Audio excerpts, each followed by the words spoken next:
From WXXI News, this is Connections. I'm Evan Dawson.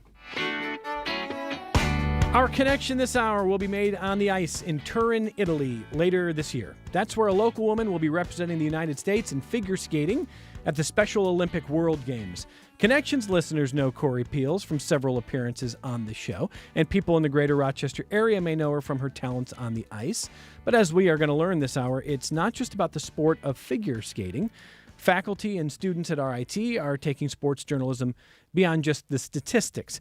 Photojournalists are working with Special Olympics athletes, including Corey, to tell their stories in more meaningful ways. From the highs and lows of competition, to the meaning of teamwork and camaraderie, to the dedication and passion that athletes have for their sports, we're exploring the stories and how to capture them with our guests, and we have a packed studio this hour. If you happen to be watching on WXXI News YouTube page, you'll see it is packed in here. Hello, Jen Poggi, professor of photojournalism at RIT. Welcome back. Thank you for being here. Hello, thank you.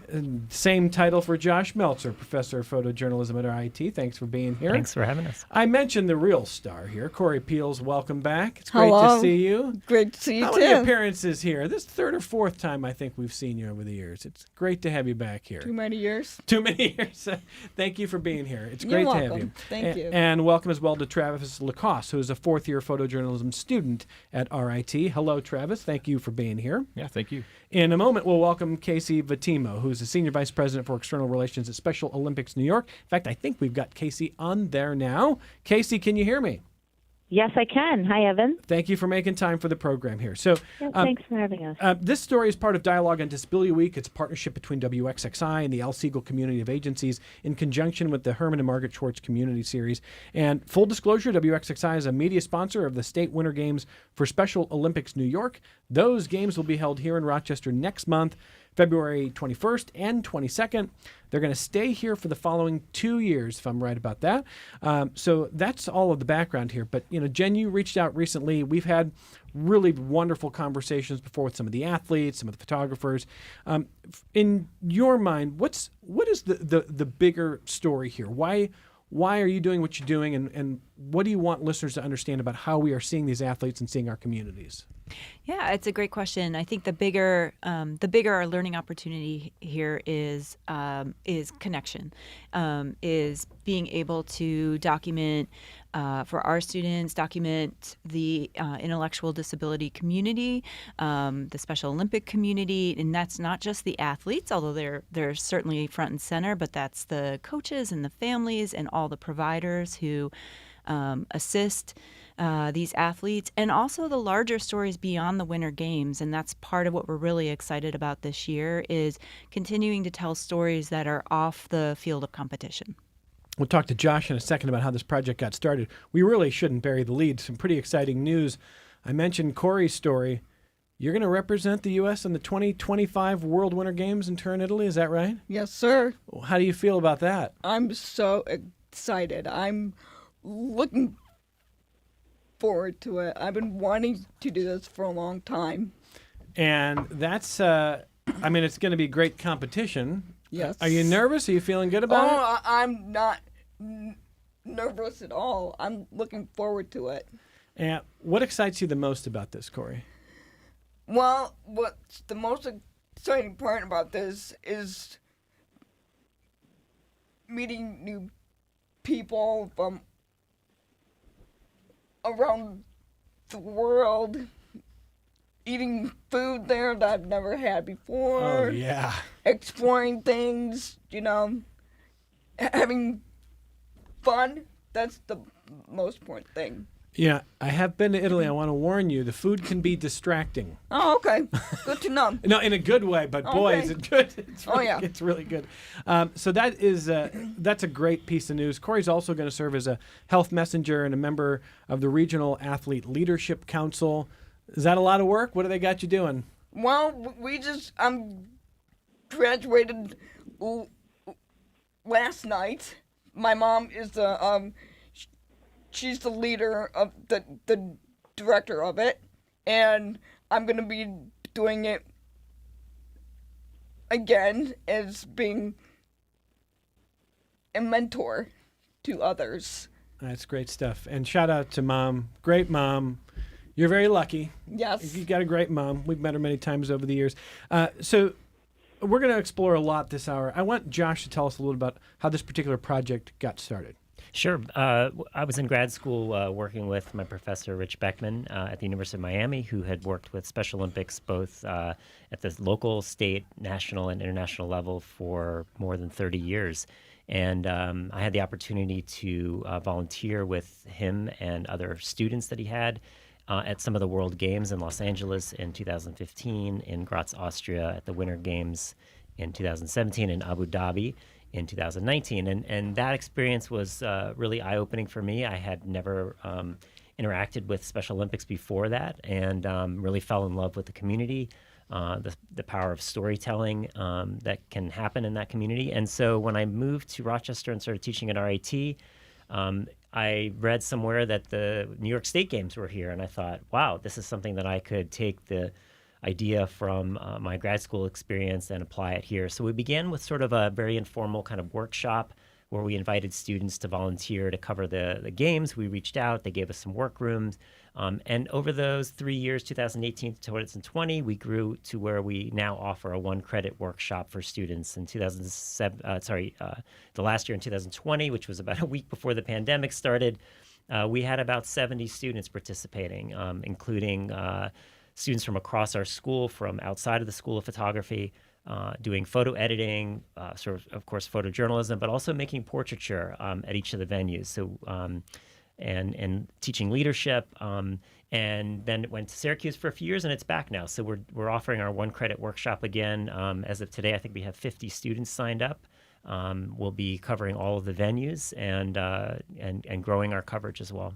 And we'll talk to Travis coming up here about some of what students are experiencing. But what do you hope ultimately they walk away with here, Josh? Well, I mean, I think the biggest part of this for me is that these students will be professionals quite soon, and they will be interacting with a large population, a diverse population that they can photograph in whatever field they choose. Some of our students will become advertising photographers or photo editors or photojournalists or directors. And this experience, I think, really opens their mind into the kind of people that they cast for projects, the kinds of people that they do stories on. And to me, the biggest growth that we can have in our industry of visual storytelling of all kinds is that we represent a greater, broader population. And by exposing students to what this population, who this population is, what they offer, it will carry into their professional lives. And for me, it was a lesson that I learned as a graduate student that I now am paying back with my own students. I want to apologize in advance to this question for Josh and Jen, but I have to ask because, first of all, I'm a sports nerd, but it's 2025, and everybody thinks they're a photographer now, except for me. I'm really remarkably poor at using a smartphone to take pictures, but everybody thinks they're a photographer. Cameras are ubiquitous, and yet the best images I see of the teams I follow, of the athletes I like, are from the professionals. There are times where I go, I cannot believe they got this particular shot. They were in the right place. It tells a larger story.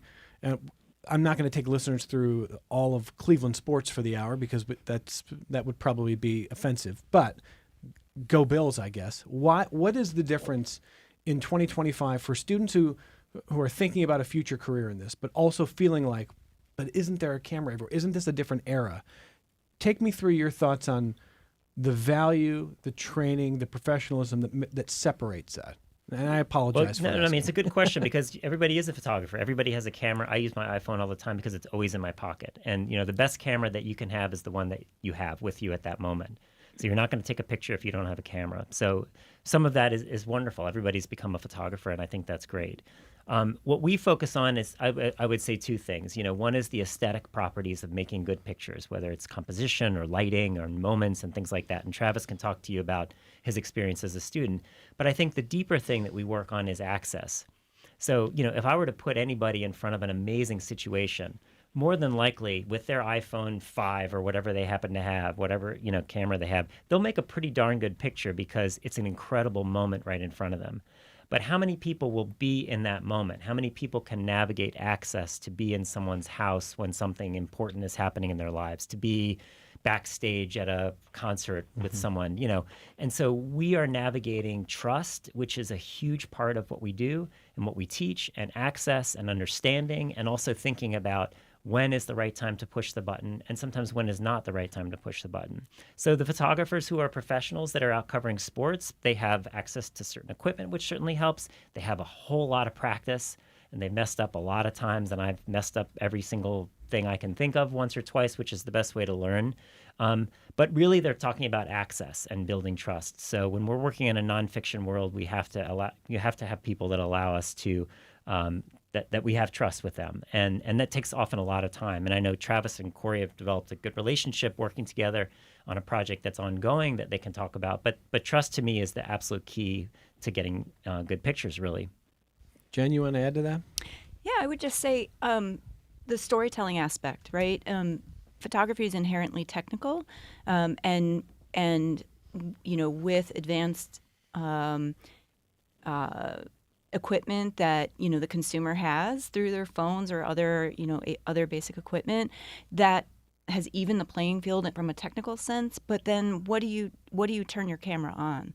You know, what is it that you want to capture and why? What is it you're trying to say with the pictures, you know, and what's the background information for that? Why are you making the choices that you are? And so it's sort of, you know, it's sort of like that, you know, teach somebody to fish, right? It's the core skills for sure are foundational at RIT, but it's the deeper, in our program, it's the deeper storytelling and what is it you want to say with the work that you're doing, and who do you want to share it with? Well, we'll talk to Travis and Corey about that coming up here. I got a few minutes with Casey Vatima, who's on the line, the Senior Vice President for External Relations at Special Olympics New York. And Casey, before we kind of get back to this part of the conversation, I just want to make sure you let listeners know anything you want them to know about Special Olympics New York and what you have coming up. Well, we certainly do have quite a bit coming up, but I would be remiss not to give some kudos to Josh and Jen. I mean, the students that they bring to these events and the work that they do is just, it's priceless for us. I mean, I remember walking into closing ceremonies the last time we were in Rochester, and they had these, I mean, beautiful, beautiful prints from their photos that they had just taken that day. And, you know, you're right, Evan, there really is a difference between, you know, I was there that day taking pictures with my phone too, and none of them looked like this. I mean, they're just amazing. They make our athletes feel like the champions that they are. And it's just every photo really does get to that storytelling aspect that Jen was talking about, really to the heart of who our athletes are and the feelings that they have that day participating in the games. So it's just wonderful. How many athletes are you serving these days? Well, we have 45,000 athletes across the whole state, probably about 3,000 in your area there, in Rochester area. And next month we'll have 900 of those athletes and coaches from all over the state will be in Rochester for our state winter games, February 21st and 22nd. How big an event, how important is this on your calendar? Oh, well, that's, you know, we have 3 sports seasons throughout the year, and the Winter Games is one of them, so it's in the top 3 for sure. How's the Rochester area as a venue, by the way? Oh, my gosh, amazing. You know, we're at that Nazareth, the Golisano Training Center there for our floorball, and our we'll actually be there this Saturday for a little preview if anyone is interested in seeing a little taste of the games. Our super regional floorball tournament is there this Saturday as well. And Casey, for families that may be hearing this conversation and thinking, you know, this may be a place for someone in our family in the future, Special Olympics New York, how do you build those relationships? How does that form? How do you get in touch with athletes? Well, they should just reach out to us. We have a lot of people locally that can help. And here in our headquarters in Albany, you know, just go on our website, specialolympicsny.org, and submit an inquiry, give us a call. We're here, and we're waiting for you. I want to ask you as well about the competition from a couple different angles. The first is just the importance. I mean, I know it's 2025, and sometimes I get cynical is the wrong word, but I just assume that we are in a more inclusive place in society. And yet we know that there's still a need for advocacy, still a need for opportunity. How are we doing with providing equal opportunity, generally speaking, and how do you think you fit into that? Well, I think certainly we're getting there. You know, I mean, of course, I work at Special Olympics, so I see it every day. But I do think we're getting better. I think people are more aware of their opportunities out there for people of all abilities, and they know where to find them. And then on the quality of the competition here, you want to tell us a little bit about what you tend to see here? Oh gosh, you would be shocked at the quality of the competition at Special Olympics. It's really intense. Our athletes are there to win. They don't all win. They don't all bring home a medal, which is one of the myths that we carry with us, and we're working on that. But it's fierce competition out there. It's very exciting. I was just at a floorball tournament last weekend, and it was, fast-paced, and people were getting checked against the boards, which they're not supposed to do, but they were doing. So it's a lot of fun. You really get into it very quickly. Jillian in Irondequoit writes to the program at connections@wxxi.org. Jillian says, on the Winter Games, I'm so excited. This is my third year as a Special Olympics plunger, and I didn't know the games are right here in my backyard. I definitely plan to attend and maybe volunteer. The Special Olympics Polar Plunge, Sunday, February 2nd at Ontario Beach Park, part of the Winter Festival weekend. Largest in the state, more than 2,000 plungers last year. Hilarious costumes and silliness.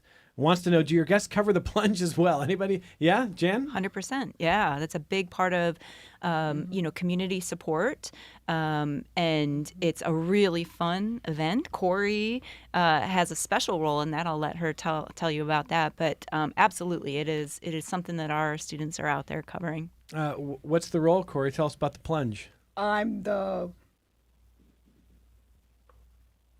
polar bear. And the polar bear leads. Mascot polar bear. Yeah, leads everybody out. Whoa. Yep. I mean, it's The polar bear. pretty cold. It is. It's worth it, though. But you do it. But it's hot, though, too, in that costume. That's the way to do it. Do it in the polar bear costume. Yep. And that's the one role I think I would volunteer for. So Jillian is saying that this will be the third year doing the plunge. Can anybody show up? Is this like a register plunge? I don't know how that I would work. believe that teams pre-register in their fundraising as to participate. I'm not sure that people can show up the day of. Okay. And I don't know, Casey, if that is in your arena. Yeah, of course. Okay. And no, you should not show up the day of and expect the plunge. You can get registered at polarplungeny.org. And just choose Rochester there if that's where you want to go. And, you just tell your friends you're going to do it, and they should pay you, and it's lots of fun, too.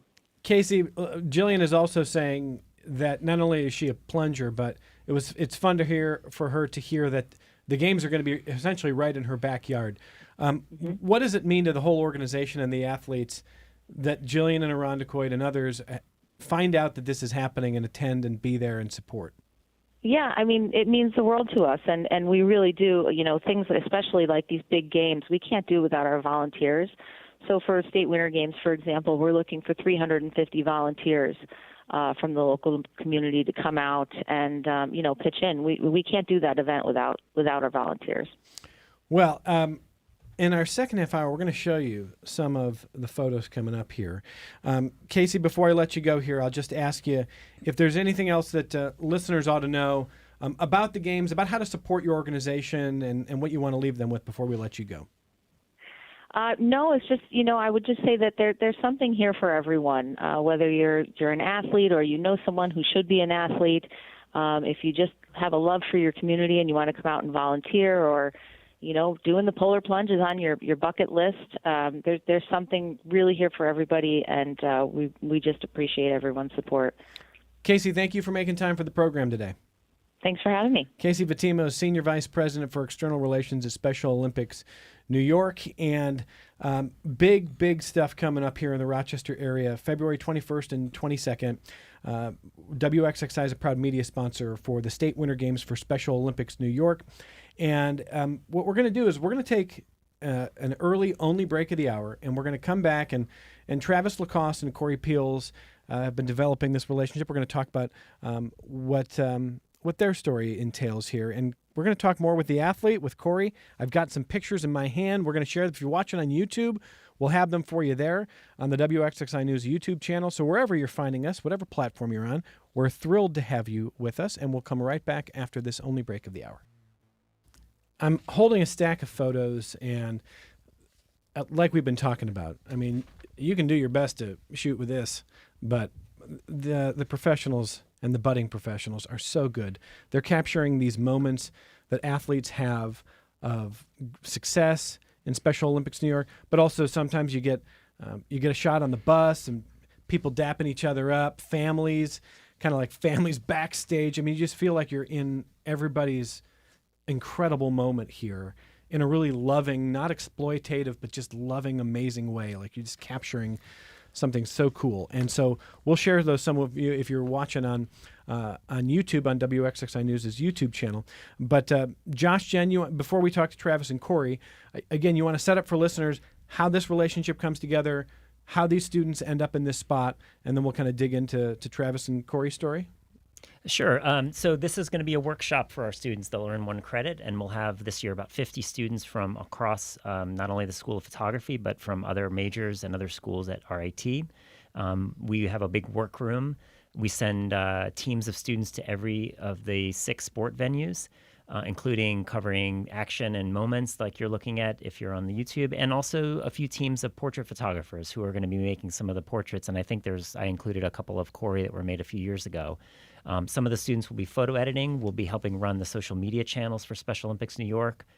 So some of the students will be working in that way as well. Production of our website, and Yep. also the printing that was mentioned earlier. So it really gives students an opportunity for experiential learning, and the workflow that we set up is realistic to any large event coverage from a photojournalism documentary perspective, and that's the additional value that they get to walk away with this kind of experience. Yeah, I mean, some of the challenges is getting pictures from a camera to a computer to the internet to a printer really, really quickly to that audience. So that's part of what they're learning is challenging workflows and, navigating weak wireless systems at different venues and troubleshooting along the way too.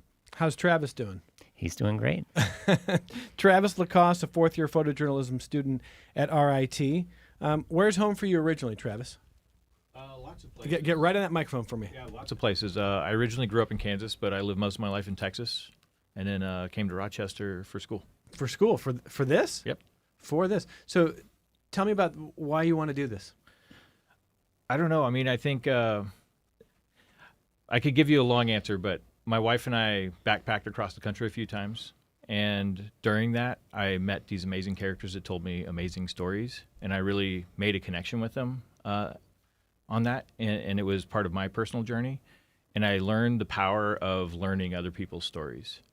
And so I decided that I wanted to tell those stories to other people and do everything I can to, create that empathy and understanding so other people can experience what I experienced.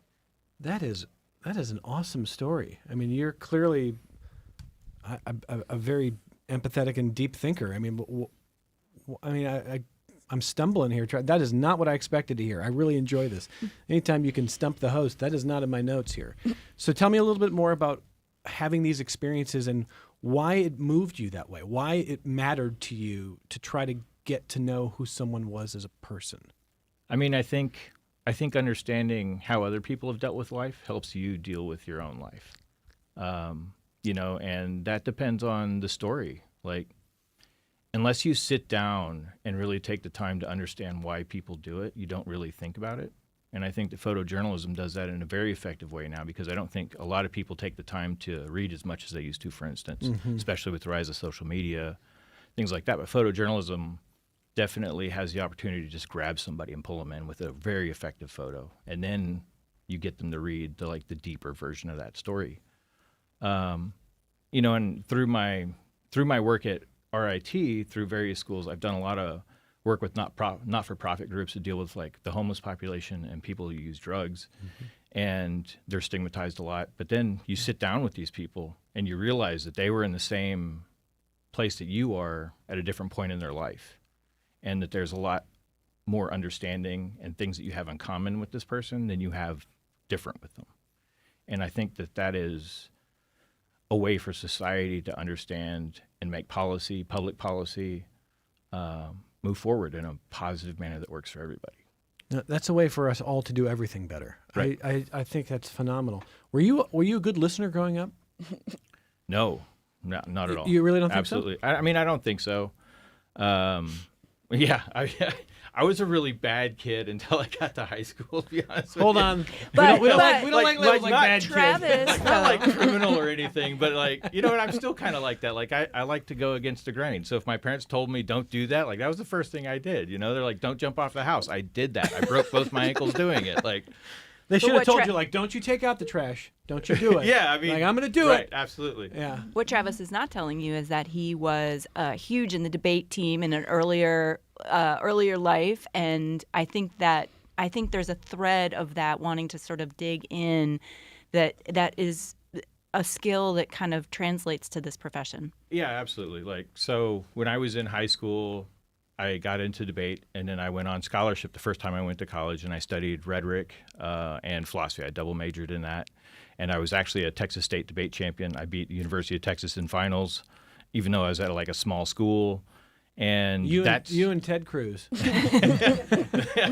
oh man, 5 minutes alone with that guy. But that's where the journalism part comes in, because in debate you have to do enormous amounts of research and understand things. Yeah. And so in that like part of my life, I did that for 7 years, and I did that at a national level. Like I debated against Ivy League schools, and you really understand a topic when you debate the same thing for a year, which is what we did. And I think that's where I got the journalism background, is like, you want to do the research before you walk into a story. Like you try to understand as much as you possibly can by reading or talking to people that have already kind of done stories on that, and it makes you curious about it. That's the word. I think when I asked you if you were a good listener growing up, what I really should have asked you is, have you always been a curious person? And it sounds like the answer is yes. Oh yeah, absolutely, 100%. Like that's how I was a mechanic previously before I came in here, and I remember my dad was an industrial arts teacher, and he would bring things to the house, and it was like that stuff did not last. I took it apart to understand how it worked, put it back together, broke it, figured out how to fix it, you know, all that. So I've always been curious in that. Do you do that with a camera? Yeah, I've taken my camera apart twice and put it back together. It's amazing what you can find on YouTube. Can your professors do that? Well, no. What's a beautiful thing is that Travis will come in and say something like, "Do you use this type of editing? Do you do this? What about this?" And you know, I'm like less a gearhead and more like, okay, what's the story? What do you want to tell? Let's talk about how you want to put something, you know, like your story together. And he's got the compliment of that, but that really comes through because again, this is such a technical field, and I see that from him in the classroom. Well, I mean, I see in the images that we see, I don't know if we have any Travis Lacoste images in the stack here. There do are we? some, yeah. Okay. So I see, and we're going to try to share some with the visual component if you're watching on YouTube. But I see not just the wrong word that I'll use is obvious, but not just an obvious athlete shot. It is a really thoughtful collection of images from all the students that we're seeing here. And I don't think you get here if you're not a curious person, if you don't really want to learn who somebody is and what is driving them. And I have a lot of love for people who have curiosity for others. We get really wrapped up in ourselves these days. I mean, life's a lot more interesting when you meet people who are curious about you, I would assume. I mean, if you can't just be going one way with it, Travis. I mean, I think that's what opens a lot of doors for me in Rochester as a photojournalism student. Jen and Josh can attest to this. Like, I'm always the first one to try and get off campus. I never have done stories on campus. And not to say that there's not great stories there, but I am that curious person. If you look at the kind of stories that I've done, they run the spectrum. They really do. I've done a lot of professional wrestling. I've done people that live in tents. I've done, I worked with Corey and her mother doing documentary on Special Olympics stuff. I've worked with Keeping Our Promise, Afghan refugee, not-for-profit. Amazing. And I think that there's value in all those stories. Like, there's nothing off limits. And I think that is one of my favorite things about myself. And I think that opens doors for me because I can walk up to almost anybody and talk to them and have a relatable story. And then immediately they're like, oh, like I get Travis on a level. And I have something to share with them because I think that's a lot of things people don't think about with journalism, especially photojournalism. Like, we do very intimate stories with people. Like, not anybody with an iPhone is going to walk off the street and literally be in the bathroom when somebody's taking a shower. Like, you would never comprehend people do that. And that creates, you have to establish a lot of trust. And I think that journalism works both ways too. Like, I give them my stories and they give me theirs. And I use my skills to elevate their story. In a moment, we're going to talk about that relationship that Travis has built with Corey. But before we even get there, I'm just enjoying this little diversion. So you have to indulge me, Travis. I just think you're such a truly interesting guy, and I admire you. I'm looking at a resume here that is, you've been a mechanic, you're becoming a photojournalist, you're a debate champion, beat Ted Cruz twice, I think he said, and you went to school. What were your majors, or what were you? Philosophy and rhetoric, double philosophy major. and rhetoric. So, I think of an essay I read by Zadie Smith in the New Yorker years ago. It's like one of the ones that stands out to me, and she actually wrote it about Joni Mitchell. But part of what Zadie Smith is saying in the essay is there's only so much time for you to master so many things. And the older she gets, the more she looks and says, well, I guess I'm never going to speak German, or I guess I'm never going to speak this language, or maybe I'm never going to become a master at understanding California wine, or whatever it is. And you accept that there's a limitation. Do you accept that? Are you the type of person who dives into new things and challenges yourself over time? Or do you think, look, I'm getting older, got to leave this aside, got to focus on X, Y, Z? No, I mean, I would say I'm the exact opposite of that. I mean, that's how I am where I am. In 2016, my wife and I sold our house. We gave up our careers. I sold all my cars, most of our belongings, and we literally lived in a backpack for 3 years and hiked across the country. I think it takes a kind of crazy person like myself to do that. Very confident, I think. I mean, yeah, in a way, but, the way I look at my belongings, too, is like I can't take it with me, like none of that's going to go with me. And I cherish experiences over anything else. And I think that's what drives my curiosity so much, because I want to experience everything I can before I can't. Is what you're doing through this endeavor with photojournalism, is it a long-term career for you? Yeah, 100%. This is definitely what I want to do. And I think that's the beauty of being a journalist, is I get to step in other people's shoes every day. And so are you concerned, looking at how difficult it is for journalists, looking at the challenges for visual media to make a living, to find a place that will employ? Yeah, I mean, you have to think about that for sure, because you have to eat, right? But I also think that journalism at large is a service. One of my best subjects that I followed for a while is he's the director of the Irondequoit Library, and I did a small short film on him, and he's a Buddhist. And in the interview that I did with him, he articulated that he couldn't imagine living a life that wasn't in form of alleviating suffering or service to the public in one way or another. And I think that that's exactly what journalism is. Like, I don't walk into this wanting to be famous. I don't really care about the awards. I need to make enough money to be happy and content with myself.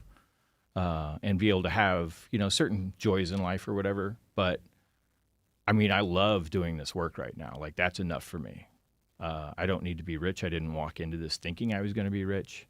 And if anything, I think it's a great challenge that society has posed to us. And I think that it is this next generation of journalists that I'm going to school with, that Jen, Josh, and the rest of the faculty at RIT are trying to do, is we have to turn that around to make it a good business, to make it a better business that more people are interested in. And so if anything, I think it's more of a challenge to me. Like, it's not something that I fear.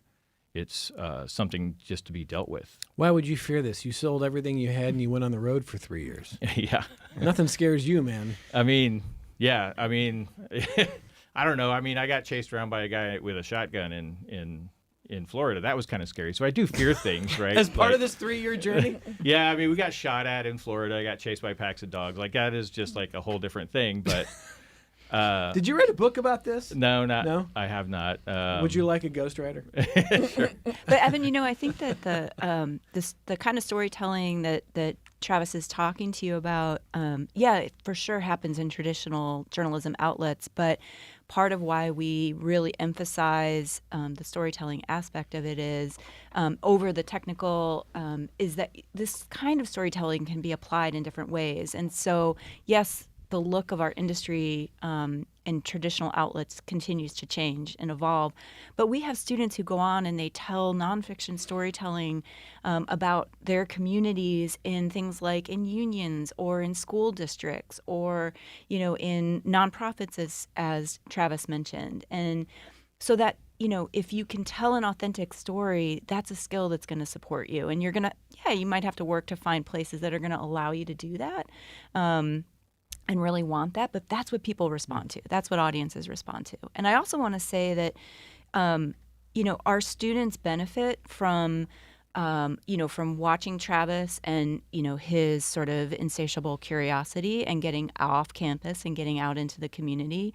I would only imagine that from Travis's perspective, coming back to school, you know, out of that real traditional college age, right, that 18 to 22-year-old age. I mean, that is something that, you know, is a challenge in and of itself, right? And if these two communities can sort of break through to each other, they have a lot to learn from each other. And I think the relationships that Travis has built across RIT campus, those students are benefiting from learning from him and watching how he does things. It's a great story. And I should mention for listeners, you know, the professors here, Jen and Josh, are highly accomplished in their own right.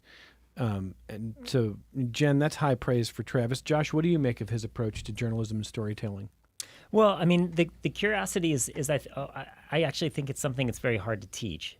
So, you know, that's really one of the ground skill sets that students need. And sometimes it's just about fostering it or understanding what they're curious about. So I may be, you know, showing a lot of work about certain topics and students aren't that interested. And then we find out, oh, I see what you're actually interested in. You are curious about that. And so that curiosity is something that is very difficult to teach. I can teach a lot about the technology if I need to. I can teach a lot about building trust and gaining access and that kind of thing. But you know, the curiosity is the key. And so we have a lot of students who are like Travis, who got into this because they are curious. They're, you know, and I think this extends, you know, much beyond our major within the School of Photojournalism to other aspects of the school, which is like advertising and fine art.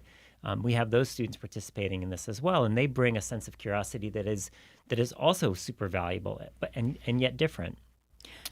Go ahead, Jen. Sorry, I didn't mean to cut you off. No. I was just going to say, though, and that's one of the reasons why we're really grateful for the partnership with Special Olympics New York, is that for students, younger students, especially the first and second year students who maybe haven't dug into, for our major and photojournalism major classes just yet, the opportunity to come into these competitions, you know, with a community that's welcoming us, you know, and is open arms and is ready. Like Corey and her mom, you know, they agreed to, you know, allow our students in, right? And the athletes that come. So I think for students who are maybe feeling a little intimidated by, you know, getting in front of people, they feel like a little exposed, you know, to get up close, to make the kind of intimate moments, to capture those, you know, this is a really great place for them to try that out. And then catch the bug, right? And that's the beautiful thing about this being a 3-year stay in Rochester, is that for the students who will be experiencing the Special Olympics for the very first time this year, they're going to meet athletes like Corey, you know, and Corey is, you know, somebody who's going to just go about her business and is not going to be staring at the camera. She's, you know, she knows and is super comfortable, and that gives our photographers a confidence. And then they're going to come back next year and take on a bigger role and a bigger role. Well, let's ask Travis and Corey about that relationship. Travis, when did you first meet Corey? So I met Corey at the Polar Plunge. At the Polar Plunge? Yeah, I was actually I was in a class with Josh, and it was a advanced nonfiction multimedia class, and we were pitching stories, and Josh had pitched the idea of doing something on one of the Special Olympics athletes. And so I got in contact, and there were a few people that we were considering, and then I was just at the Polar Plunge photographing, and I saw Corey in the polar bear suit. And she took the head off, and she was just like drenched in sweat. And I forget exactly what she said to me. I asked her something, and she said something to me, and I was like, oh, that's my story. Like, knew it like immediately. And so then she went over to the table, and that's when I met her mom. And I was like, I introduced myself to her and Corey, and I was like, this is what I'm doing. I'm looking for a story. Would you be interested in being documented? And she immediately, like, her eyes got big. It was like, yes, absolutely. Like, we're in. And so that's how I met Corey. So I guess you weren't kidding when you said it was hot in that suit. No, I was not kidding. It was hot. Very hot. So what do you think of Travis's work and learning to maybe not be focused on the fact that a camera might be around you, Corey? It doesn't. He's amazing photographer. He works hard. He understands where this story is coming, and I know why he's doing it. He's fun to be with. So you trust him? Yeah. Yeah. I mean, that's a powerful word. Yeah, go ahead, Jen. The trust is essential. I think probably Josh was going to say something similar there, but that trust is essential. And I think that, when you build that trust, a lot of people don't understand the story that they have to share, right? It's just their everyday life, and it may feel mundane to them. But that's the beautiful thing that I think Travis was sharing before, is that, when somebody gives us the honor of coming into their lives and showing what their life is about, it does open up that connection for other people. It might be very easy to stereotype Corey. I might, if I were only paying attention to what I see on TV, although it's gotten better, right? Representation-wise, if I'm only looking at that, and I don't know anybody from the Special Olympics community, I might have all these ideas, these preconceived ideas. But it's until I meet Corey through Travis's storytelling that I'm going, oh, wow, Corey lives independently. Oh, wow, Corey, feels this way, or works out 3 times a week and then does off-ice training. And I'm like, oh, okay, now I can see that I have a lot in common. And I think that's what Travis was talking about earlier. Trust is a big word there, isn't it there, Josh? Yeah, and we're offering a second class this semester, which is new, which is allowing students, which Travis is in this class. It's a smaller group of students, and we're working on projects around the broad community of people living with intellectual and developmental disabilities. And, what we're going to be focusing on is not so much Special Olympics and sport, but is healthcare, education, employment, housing, independent living, inclusion. And the story that Travis started working on last year that he's going to be apparently finishing this semester with me in class is very much about that through Corey's eyes. That, Special Olympics is, I always say to people, it's the gateway drug to just get you to the real issues. So yes, it's a lot about sports and a lot about competition and inclusion, but really what they're fighting for is some of the disability rights that we were working on, healthcare and employment, education, those really important things that I mentioned that are really at the forefront of people's lives. And it's wonderful to go to Winter Olympics and celebrate the athletic accomplishments, but behind the scenes, these are the big issues that we're trying to focus on. So Travis's story is really diving not so much into the figure skating, which we know Corey is at the world caliber level, but is also talking about things like independent living and relationships and leadership and the other things in her life that are equally as important, if not more. Barbara, we'll take your phone call in just a second, but let me wrap up this relationship because you heard Corey talking about what Travis is like. What have you found to be the personality of the athlete that you've been covering?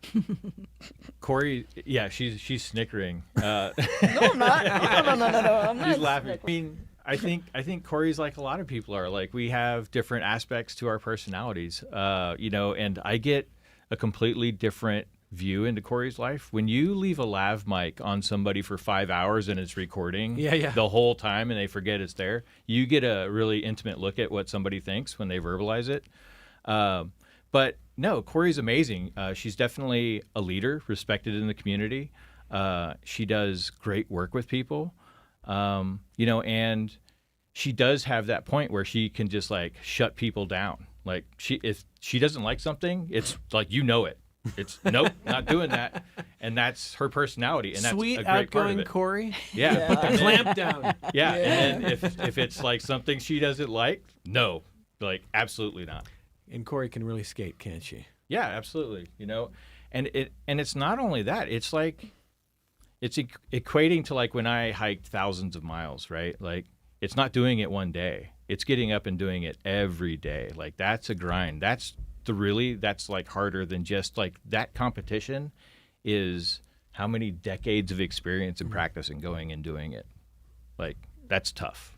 How much better are you now than are you the best you've ever been right now on the Not ice? as good as Johnny Weir. High bar, Corey. Corey's going to be competing coming up. It's so interesting to hear about this relationship and what the students are doing. Okay, before I get Barbara's call, people are going to ask, do we get to see the work in the community? How can we do that? Yeah, Professors? the work will be on the website, which is specialolympics-ny.photos, which is our sort of photo-specific site, and hopefully the station can link to that. We'll be running the social media accounts for Special Olympics New York, so the images will be there as well. Those are probably the best places to see it. And the audiences from that website can go back and look at past year's coverage as well. All right, Barbara, thanks for waiting. Go ahead. Hi there. This is just a sidebar comment, but I wanted to praise the idea of storytelling because, I think youth of today, shall we say, read less than they used to. And one of the things that reading does is inspire imagination. And that's what NPR does, which is like reading. When you listen to the stories, you are picturing and imagining and developing parts of your brain that might have been neglected. And I just think it's so important. I've experienced that myself in another role in life whereby storytelling is an amazing a relationship to the audience, and it really does a lot for the individual. Barbara, can I mention what that other role is I think you're hinting at? Well, it's immaterial, but it's up to you. Barbara is a very good Susan B. I just want to say Barbara is a scholar herself and a real credit to the community. I appreciate the points here, and so let me just thank you, Barbara. It's always great to hear from you.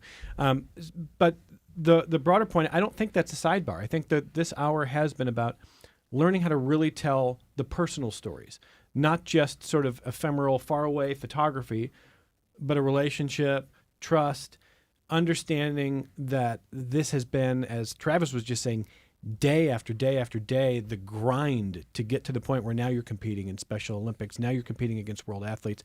Maybe you're going to travel. Maybe you're going to be a competitor who is literally up against international competition. That doesn't happen overnight.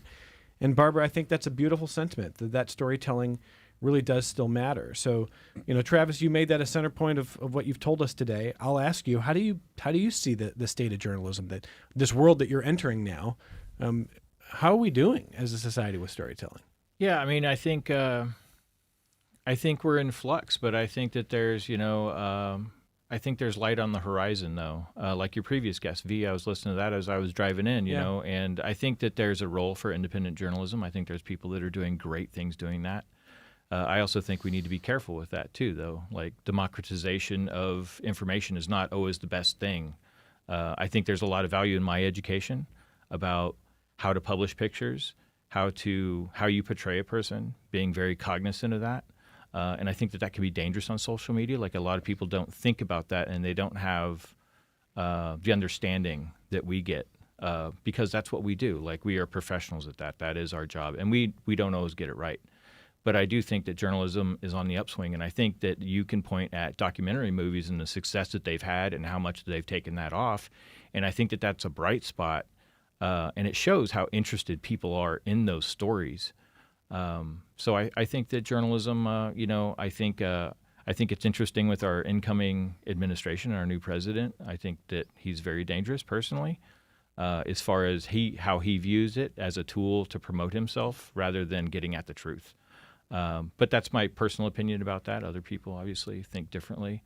But I think that journalism is a service, and no matter who's in power, I think that we are responsible for letting the public know what the facts are and all the views of whatever that news happens to be. You're welcome to come back here anytime. I've really enjoyed talking to you this hour. And I Thanks. appreciate getting to know you. Travis Lacoste is a fourth-year photojournalism student at RIT. And a big part of what we've been talking about this hour, in our show notes, wherever you find your podcasts, or on YouTube. I think we can do show notes on YouTube. Hey, we're all learning as we go here. The first week on YouTube for Connections on the WXXI News YouTube page. In our show notes, we'll get you linked up so you can see some of the images and make sure you're connected to everything that is going on. You know the dates coming up. And you know how to root for Corey Peels, our star here. When are you back on the ice? When's your next training session? I skate on Sunday. On Sunday. Yep. Yeah. Always probably a day or two away from the ice, the next one here. Oh, yes. Good luck to you. Thank you very much. Corey, it's been so lovely to talk to you over the years. Thank Again, you you're very welcome much. back anytime. You're so good at what you do. Thank you Thank very you. much. Corey Peels, Travis Lacoste, and Jen Poggi and Josh Meltzer from RIT. Thank you both for your expertise and for sharing these wonderful stories with us. Thanks for having us. Great. Ed. Thank you. Thank you. for having us. Casey Vitimo from Special Olympics New York. Thank you, Casey, for joining us earlier this hour. And thanks from the whole team at Connections. Thank you for listening, for watching, and for interacting with this program. We are back with you tomorrow on member-supported public media.